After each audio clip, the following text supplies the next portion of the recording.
बिस्मिल्लाहिर्रहमानिर्रहीम। अस्सलाम वालेकुम। मेरा नाम होम्योपैथिक डॉक्टर अशफाक ख़ान है और मेरा ताल्लुक़ स्वात पाकिस्तान से है। आज हम डिस्कस करेंगे एपिडिडाइमाइटिस और एपिडिडाइमल सिस्ट के ऊपर कि ये दोनों क्या चीज़ें हैं और इनका ताल्लुक़ किन किन मसाइल से होता है, क्या क्या प्रॉब्लम्स होती हैं, किस वजह से ये पैदा हो जाते हैं और फिर इसका इलाज इसमें क्या क्या है, लैब इन्वेस्टिगेशंस क्या क्या हो सकती हैं। तो शुरू करते हैं। स्पर्मेटोसील या फिर एपिडिडाइमल सिस्ट दोनों एक ही चीज़ें हैं, थोड़ा सा इनमें डिफरेंस है। और एपिडिडाइमाइटिस एपिडिडाइमल जो ग्लैंड होता है, असल में ये मर्दाना टेस्टिस के ऊपर, जो मर्द के फोते होते हैं उसके ऊपर एक ग्लैंड होता है जिसे एपिडिडाइमल ग्लैंड कहा जाता है। इसके अंदर स्पर्म्स होते हैं, ये स्पर्म्स को कंटेन रखता है और ये बेसिकली ये ग्लैंड जो है स्पर्म प्रोड्यूस करता है और उस जगह ये स्टोरेज का काम करता है। जब भी ज़रूरत होती है तो यहाँ से स्पर्म जो है वो इंजेक्ट हो जाता है। छोटे छोटे ट्यूब्स होते हैं, सीवरल ट्यूब्स होते हैं जो कि जाके कनेक्ट हो जाते हैं टेस्टिस यानी उससे ग्लैंड से, और ये जो ट्यूब्स हैं ये जाकर के यूरिथ्रा में, फिर जाकर के ये बाहर यूरिथ्रा से डिस्चार्ज होते हैं।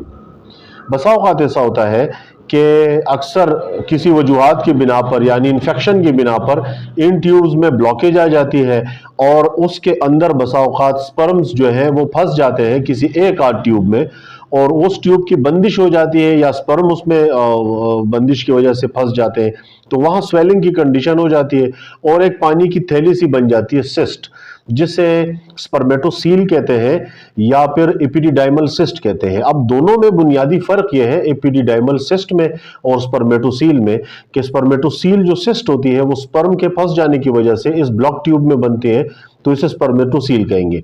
और एपिडिडाइमल जो सिस्ट होता है उसके अंदर सिंपल फ्लूइड होता है।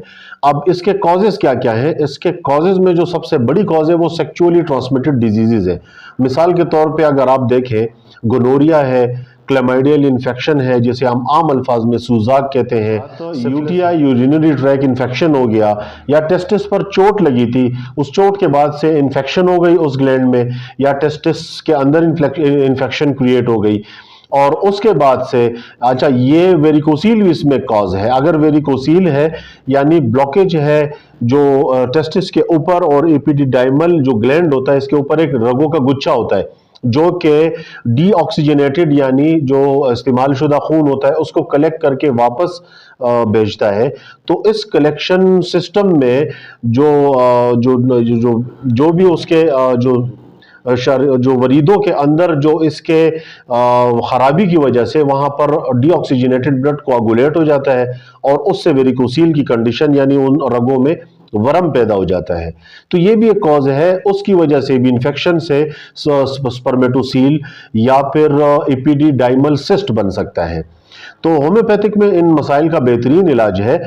इलाज से पहले इसके कॉजेज तो हो गए, हम आते हैं डायग्नोसिस की तरफ। अल्ट्रासाउंड अगर आप रिकमेंड करते हैं या एक पेशेंट अल्ट्रासाउंड करता है, सबसे बेस्ट तरीका जो है वो अल्ट्रासाउंड के जरिए इसको मालूम किया जा सकता है। कोई भी कॉम्पिटेंट अल्ट्रासोनोलॉजिस्ट हो वो थ्रू सोनोलॉजी मालूम कर सकता है स्क्रूटम और टेस्टिस का अल्ट्रासाउंड करके कि ये स्पर्मेटोसील है या एपिडिडाइमल सिस्ट। दोनों तकरीबन इसमें डिफरेंस अल्ट्रासाउंड में मुश्किल होता है लेकिन बोथ आर कॉमन, ये तकरीबन आप इसको कॉमन ही समझ लीजिए। और इसके साथ साथ ऑर्काइटिस यानी टेस्टिस में सूजन हो जाती है, उसमें वर्म पड़ जाता है और हाइड्रोसिल की कैफियत बसा औक़ात हो जाती है, यानी टेस्टिस में पानी, फोतों में पानी भर जाता है, उसमें स्वेलिंग हो जाती है। तो ये सारी चीज़ें अल्ट्रासाउंड के जरिए से मालूम की जा सकती हैं। अब आते हैं इलाज की तरफ।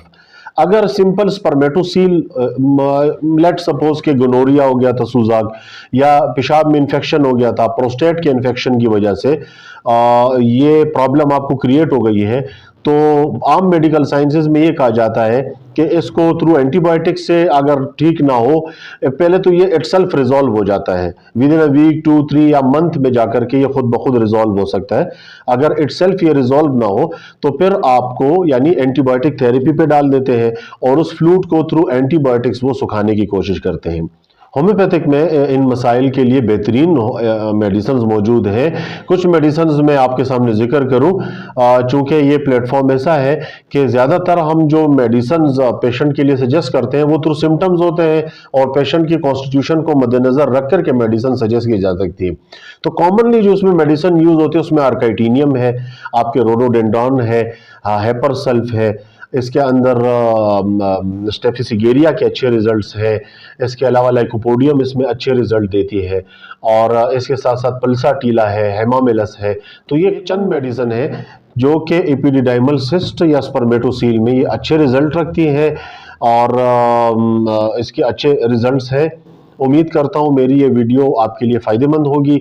अगर आप किसी ऐसे मसाइल से दो चार हैं जो मेल टेस्टिस से रिलेटेड जितने भी केसेस होते हैं, तो अल्हम्दुलिल्लाह हम उन केसेस को डील करते हैं और उसमें बाकायदा अल्हम्दुलिल्लाह एक ख़ास एक्सपीरियंस। आप ऑनलाइन हमसे रब्ता कर सकते हैं, आप अपनी मेडिसिन ऑनलाइन हमसे मंगवा सकते हैं और किसी भी शहर में आप हो या मुल्क से बाहर हो, इंशाअल्लाह होम्योपैथिक मेडिसिन आप तक डिलीवर हो सकती हैं। बहुत शुक्रिया, थैंक यू वेरी मच, अल्लाह हाफिज़।